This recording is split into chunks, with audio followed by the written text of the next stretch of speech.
In 1999, Carlyle Johnson patented a unique mechanical one-way bidirectional clutch. The new product line was released in 2000 and involved a series of balls and ramps placed in configuration to bias the friction disc in one direction and prevent motion of torque transfer from one side. The easiest way to describe the operation of this device is to see it perform.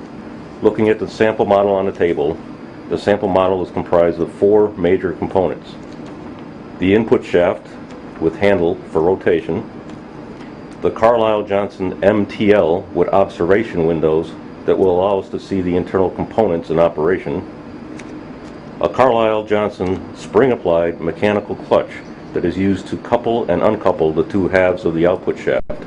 This is accomplished by moving the handle and releasing the spring force that is used to lock the friction disc. Similarly, if the handle is released, the clutch is engaged by the internal springs and the output shaft is coupled.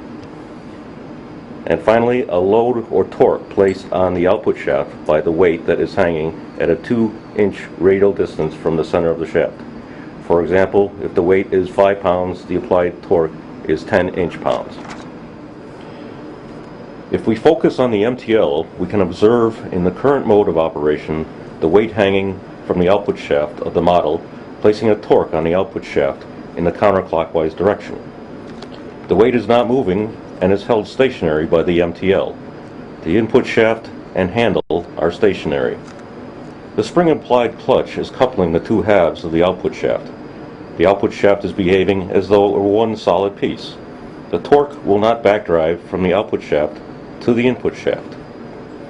If we move the handle in either direction, clockwise or counterclockwise, by placing a torque that is slightly greater than that of the torque placed on the output shaft by the hanging weight, we can move the input shaft and output shaft in either direction. Notice the input and output shaft rotate in unison. Whenever and at whatever position I decide to stop rotating, the input shaft, both input and output shafts, lock and backdriving is not possible. The handle does not rotate. The same is true if we move the weight to the opposite side and create a clockwise torque load on the output shaft. In summary, the MTL allows torque to pass in either direction when the torque applied to the input shaft is slightly greater than the torque applied to the output shaft. The simplest applications for this device is in elevators, escalators, cover closure devices, winches, valves, etc. By combining the MTL with a spring-applied clutch, we can achieve several modes of operation that are useful. The clutch will act as 1. A brake, or 2. A torque limiter. Braking mode. As the model sits in its current state, the clutch is coupling the two halves of the output shaft. When we release the clutch, the weight will drop. This is due to the decoupling of the output shaft. Notice the input shaft does not rotate. When we slowly let the clutch re-engage, the two halves of the output shaft are coupled and the clutch acts as a brake. This occurs because one half of the output shaft is locked by the MTL. The MTL will not allow the output shaft to rotate or backdrive into the input shaft in either direction.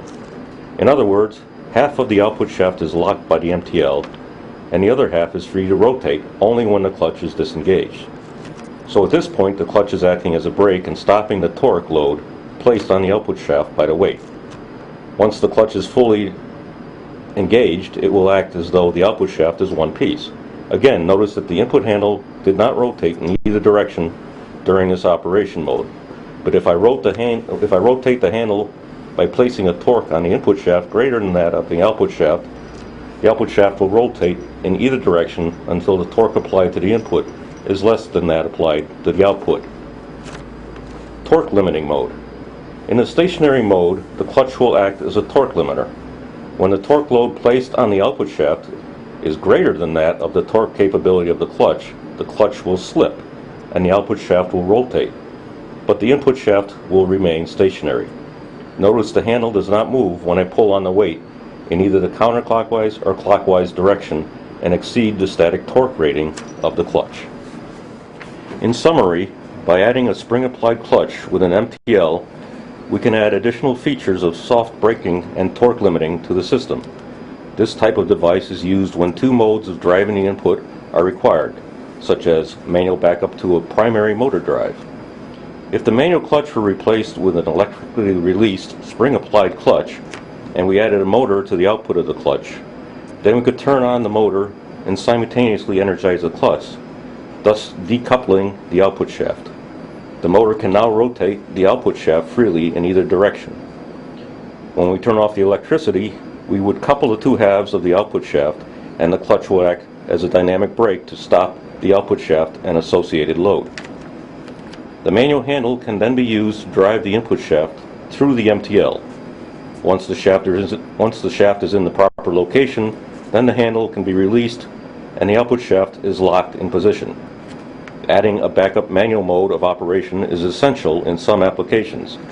Typical applications for an integrated clutch and MTL include azimuth and elevation drives, escalators, door closures, etc.